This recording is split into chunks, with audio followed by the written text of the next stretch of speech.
Esto es amor de verdad, nadie lo puede dudar. Step up to craft beer. Taino Light Lager has a crisp, refreshing Caribbean-style flavor.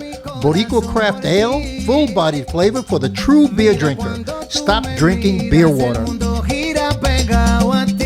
Taino Craft Light Lager and Boricua Strong Craft Ale. Feel the rhythm and come up to craft beer. Hola Florida, introducing Boricua Beer and Taino Light Beer. Boricua and Taino Light are crafted beers that are rich in flavors and brewed right here in Florida. Taino beer has a crisp, refreshing Caribbean flavor style when enjoyed chilled. Boricua beer is a craft ale with full body flavor that is a beer drinker's beer. Boricua and Taino Light Beers. Enjoy responsibly.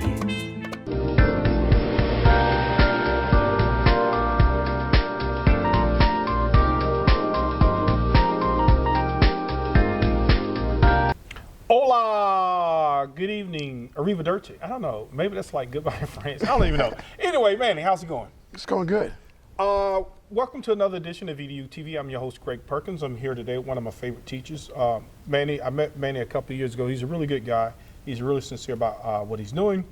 Manny came to us from Puerto Rico, and now he's a teacher in Osceola County. Totally awesome guy. Okay, Manny, you and I were talking. You had some kids did a project, Coming to America project. Tell me about it. That's right. This year was an amazing year. We were able to work with graduating ESOL students that came from different countries just no more than 2 years ago.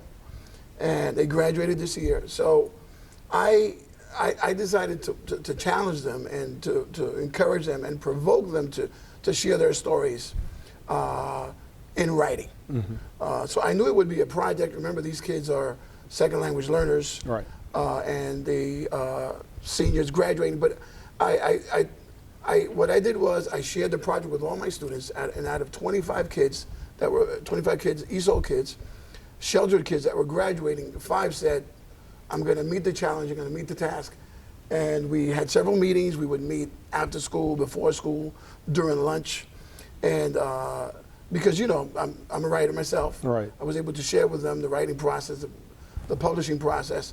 And the project developed throughout the whole year. Mm-hmm. And it ended in a collection of narratives called Coming to America. Okay. Now, Manny, why did you think it was so important for the kids to tell their story? Oh, wow. That's it's extremely important, Greg, because right now we have so many families coming into Orange County, Osceola County, and just a couple of years ago, research only from Puerto Rico alone was that 92 families were coming in to Central Florida every week. Mm-hmm. So with the crisis, with the Puerto Rico bankruptcy and the political situation in Puerto Rico and in Venezuela particularly, you have more than 100 families. So you have all these kids coming into the schools, mm-hmm. Families moving into the neighborhoods. So, but their stories have not been told. Okay. You know, the acculturation process, the culture shock, the situation in schools, in neighborhoods, these stories need to be shared. Mm-hmm. So this is fresh. For the purpose of what? Helping other kids who may be going through a similar situation? That's exactly the reason. I mean, you have, once you have a mirror of the experience, a personal response, then the other kids coming in will be able to make a connection, a personal connection to their stories. And you know, if they did it, they graduated, these kids, all these kids have, you know, scholarships registered already in universities in the area. Good. So these are positive stories, great. Difficult situations, mm-hmm. circumstances that they went through. So the kids that are here just recently arrived can say, wait a minute. I can do this too. I can do this too. Yeah. So where, the book, I mean, where can you get a copy of it? Like, is this something that's given to every kid who's coming into the country from another place? Is that part of the thing in Osceola? And if not, should it be? Yeah, well, Coming to America is you know, it's first time that we're doing this in the school. Mm-hmm. So you know, there was some advice from the administration. Right.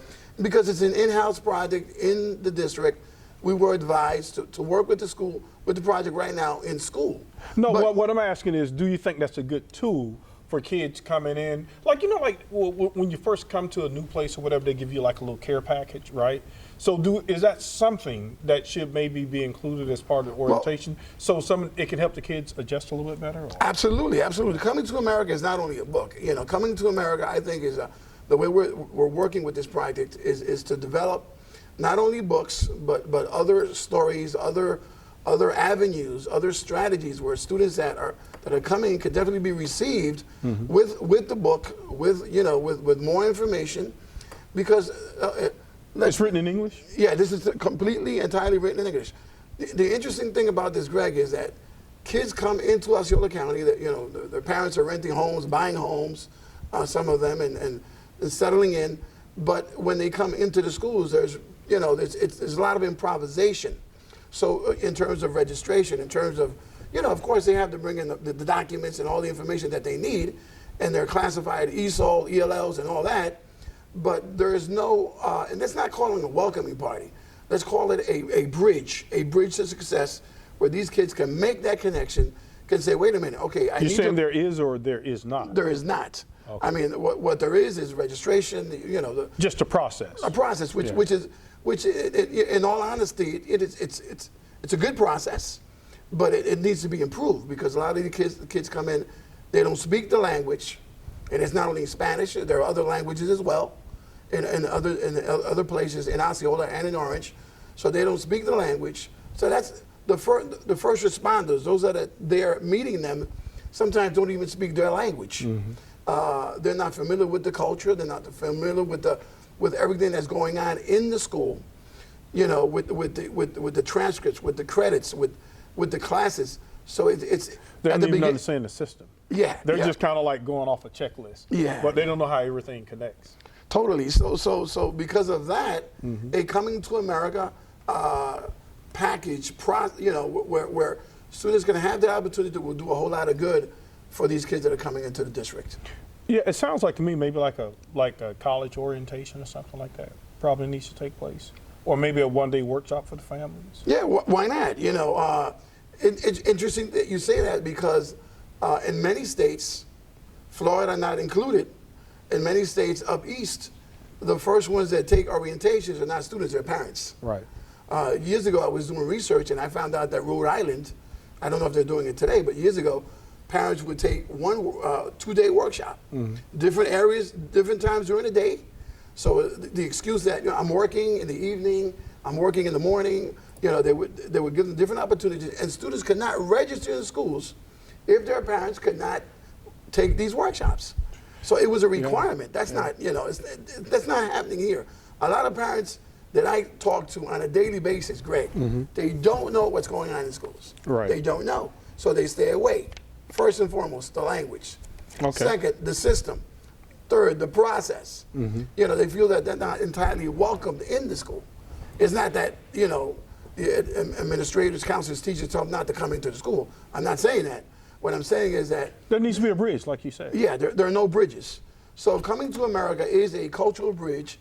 It's a cultural connection of not only a book, but of a process, a project that can be developed in so many different areas. Right, so you could take, this book could serve as the basis for developing such an orientation program. Most definitely. Are we creating that right here, right now, man? Well, or the beginnings of it?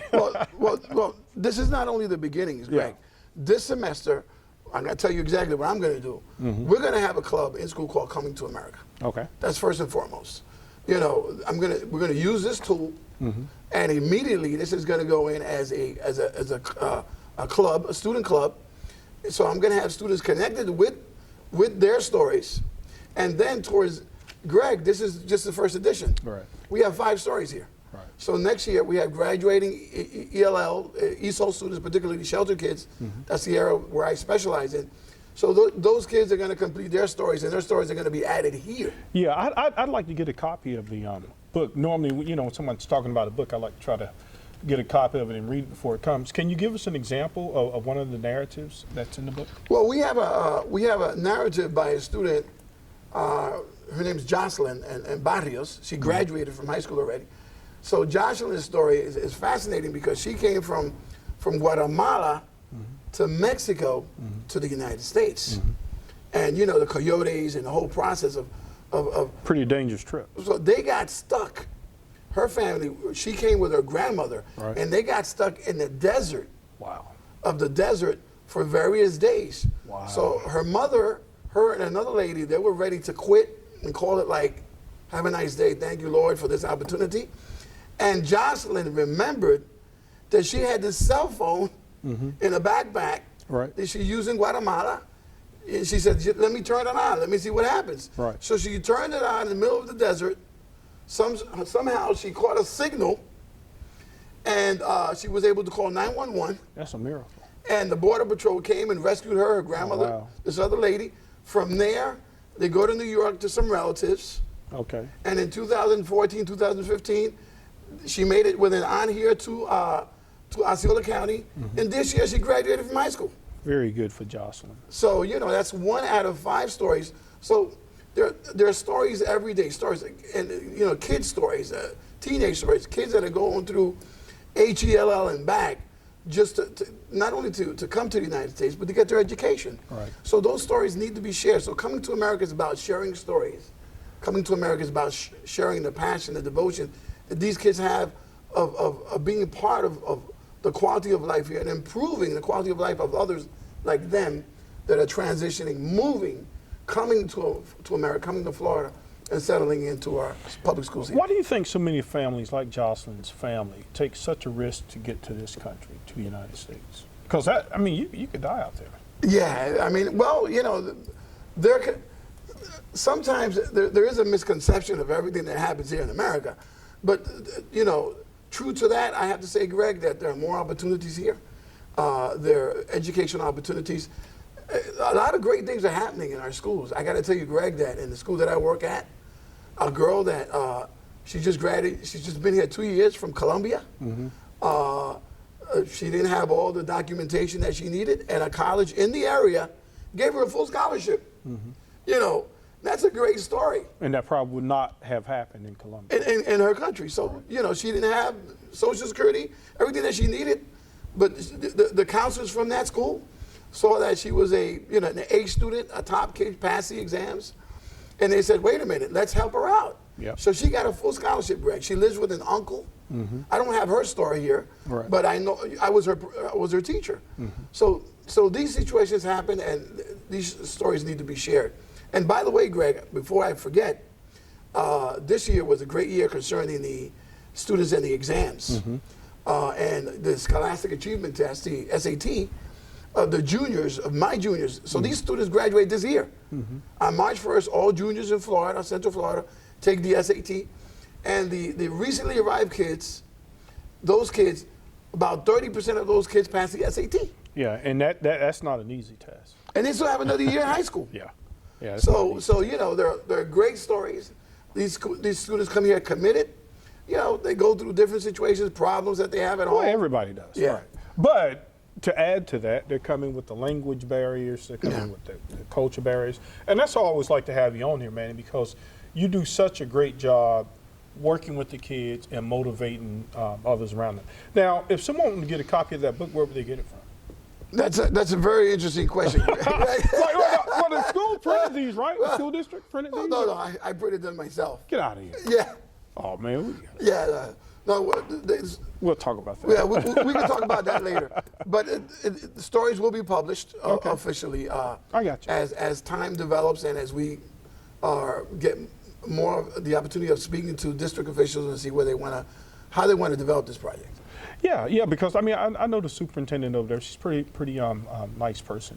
So, but that is awesome work, and I really would like to get a chance to have some of your kids on here to share some of those stories. I mean, of course, I got to tell you, Greg. I mean, it's going to happen.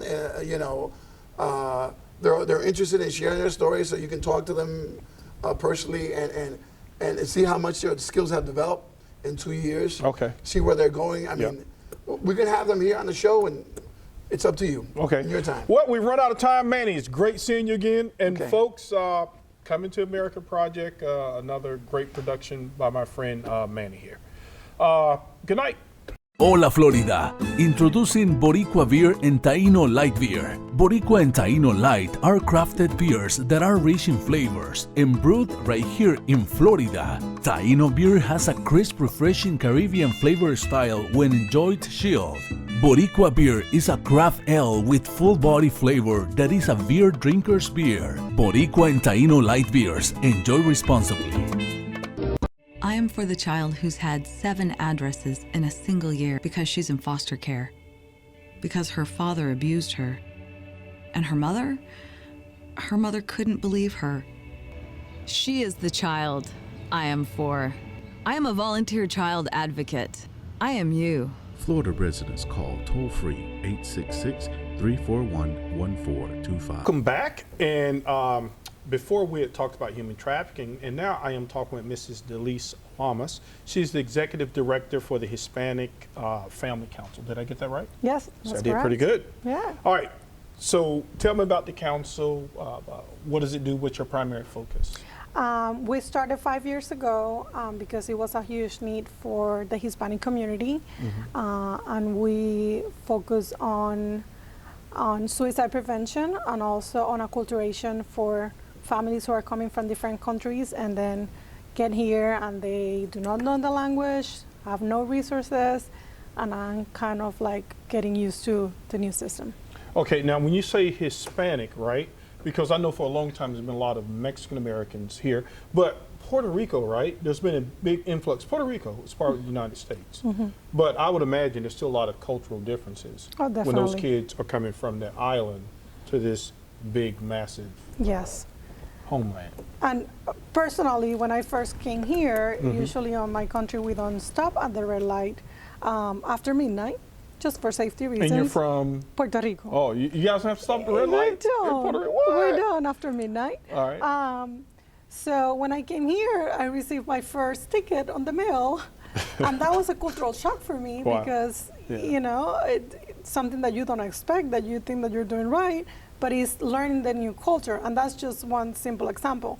But knowing the language it's challenging, and I'm from Puerto Rico. My husband is from Venezuela. Oh, So wow. the immigration system and the immigration culture is a different.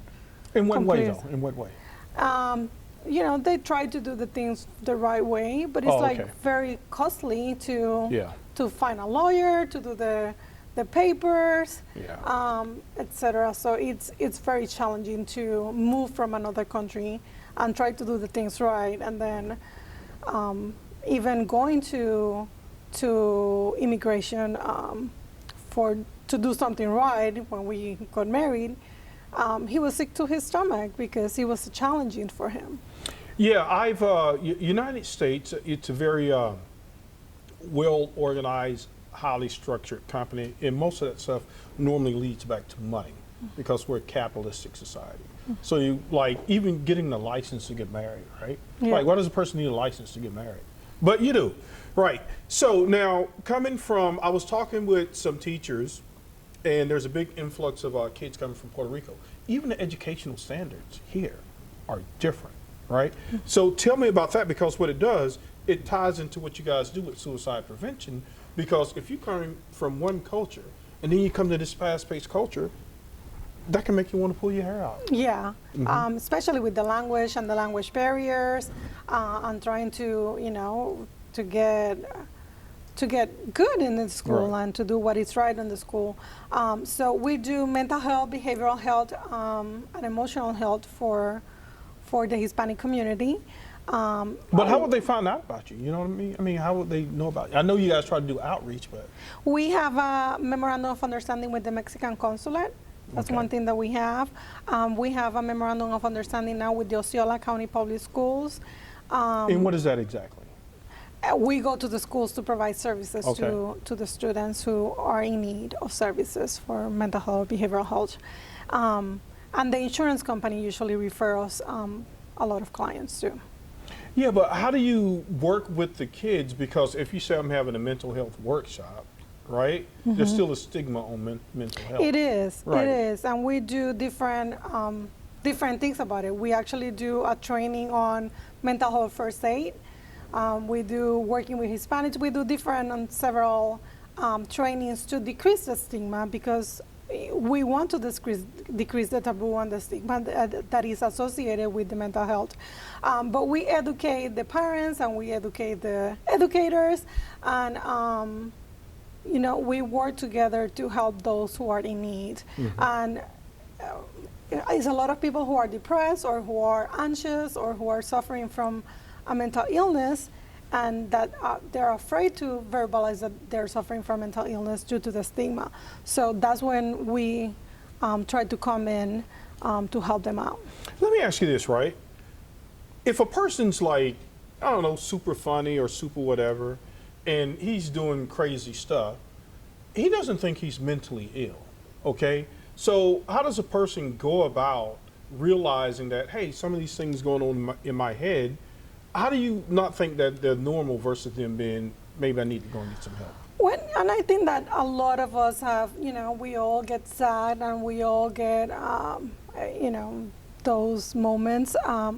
But it's a difference when it's a mental illness, because like you are incapable of doing the daily basic stuff, go to work or go to school or do your job. So for that, you have to go to a licensed clinicians to diagnose you with a mental diagnosis of mental illness.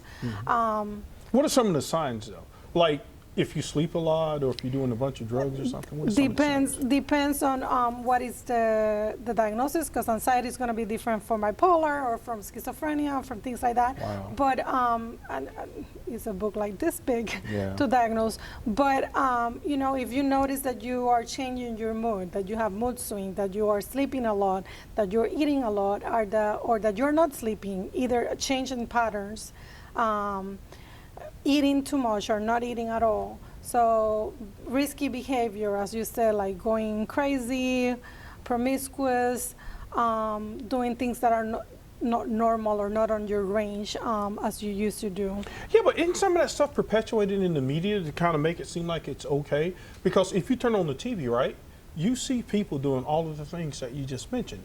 In some cases, these people are making a lot of money doing it. So how do you find that balance? But and also in a lot of cases, these people are faking too, like some of the reality shows. So, but if you're mentally ill and you see that, and these people think they're normal, wouldn't you just see that as normal behavior? If you're concerned, then go and get an evaluation and get evaluated. If you're concerned about yourself or about a loved one. But yeah, TV shows are not reality. Right. They're not even social media, Facebook or things like that. What you see usually is not the real thing. Right. Do you think like the social media and some of the new stuff, I know it's not responsible for a person's behavior, but do you think that kind of plays a role into some of the mental illness that's going on, making people think that, it's easy to make $1 million a year and I need to have the $3,000 shoes and all that stuff, right? So do you think those things kind of play a role into feeding some of these bad habits that people may develop? Personally, I do. I do, because then your standard is going to be based on somebody else and the TV or the media, social media, and it's not real. Right. So I personally think so. Right. Now, acculturation. So tell me some of the things you do for acculturation. Like, you gave me the example of the red light, but what are some other examples of culture shock people may experience when they get here? In our countries, we embrace the abrazo. Like, we hug a lot and we touch each other a lot, and that's very normal. And here, that's not okay. Yeah, United States, you better not touch anybody. Yeah. So that's a cultural shock for us. The language is a cultural shock for us. Drinking a cup of coffee, you do a home visit, and that's very important for us as Hispanic to drink that cup of coffee. And then as a counselor, then you're not supposed to have coffee on your client. So, that's where it plays a role. Wow. Also, in our countries, we know everybody in the neighborhood. Here, you are lucky if you know the next door neighbor. So it's a lot of things into it. Yeah, and I think even within the United States, because I grew up in a very small town, and when I got to, you know, larger cities, I'm like, man, people are very rude, they're very nasty, they're very mean in some cases. And I wasn't accustomed to that. Like I grew up, like even though my family didn't have a lot of money, we always had a lot of love and always had a lot of food, right? So, but if you grow up that way and other people don't, then you can end up getting hurt that way. Yeah. And so you guys help to walk kids through the, who do you mainly work with? What age groups? Elementary, middle school, high school? All of them, and elderly as well. We really? accept most insurance company, including Medicaid and Medicare, because a lot of elderly comes here with their sons or daughters, and then they lose their friends and they lose, you know, their ability to be independent, their language, they never what they knew, they're accustomed of. So it's a challenge for them. So we work with them as well. Yeah, because I heard one of the things they said that, like, when a lot of the people come from Puerto Rico, even though people say, oh, this is the land and you can make it, you can. But one thing people don't realize in the United States, man, you got to work really, really hard. Oh yeah, you do. You do. When I first came here, I had like 3 jobs and I was going to school and I barely sleep and you know, that's, you have to start whatever just to a make lot it of through. people, like I have a nephew, he works for a pharmaceutical company. They're based in Europe, right? I think after 2 or 3 years of work, in a certain number of years, they make them take 6 weeks off. So his company, because they're European based, they embrace you just kind of enjoying life. But in the United States, and that can drive you crazy because you're trying to get this, you're trying to get that. You see a lot of the kids going through that when they come here, trying to keep up with some of the other kids with all this other stuff, the peer pressure. They do, and that's important too. Most of our therapists are bilingual because the kids don't speak Spanish, the parents don't speak English, so you need that bilingual therapist to work with both of them. A lot of them are trying to fit in the new school with the new peers, and then their parents are very conservative, very different culture. So it's a challenge for them. Well, thank you so much, Denise. I've learned a lot. And folks, thank you again for joining us for EDuTV. And we're going to say good night.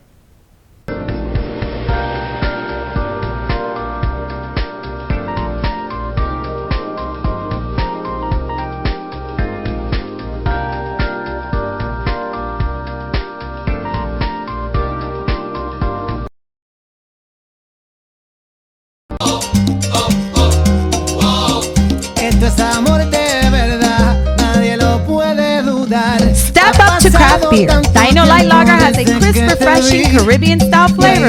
Boricua Beer Craft Ale, full-body flavor for the true beer drinker. Stop drinking beer water. Taino Craft Light Lager and Boricua Strong Craft Ale. Feel the rhythm. Step up to craft.